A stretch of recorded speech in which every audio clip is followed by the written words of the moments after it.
Oui, je voulais revenir sur un des aspects évidemment les plus dramatiques pour les libertés que contient ce passe vaccinal et qui va, s'il est appliqué, annoncer la déchéance partielle de la citoyenneté de près de 6 millions de nos concitoyens dans 2 jours.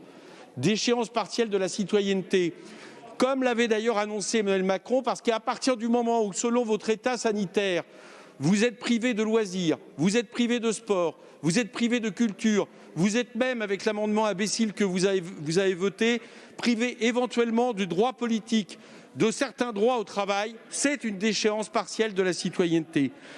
Tout ça, en réalité, pour désigner des boucs émissaires. Et la question est posée.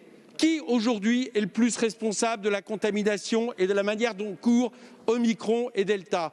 Est-ce que c'est les non-vaccinés ou est-ce que c'est, par exemple, M. Blanquer qui, au lieu de s'occuper de l'école, a trouvé plutôt intéressant d'aller dans des colloques réactionnaires à la Sorbonne, laissant les enseignants face à eux-mêmes quasiment et sans protection?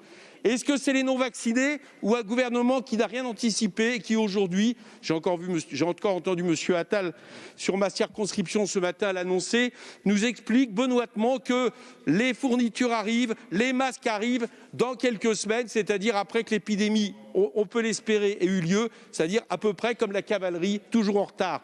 Eh bien, je vais vous dire, je crois que qui est responsable, non pas de l'épidémie, mais en tout cas du fait qu'elle court aussi vite dans le pays, que nous la subissions de manière aussi forte, oui, je crois que c'est votre incompétence, votre impréparation et votre désorganisation. Et ce passe vaccinal, il ne sert qu'à une chose, à masquer cela.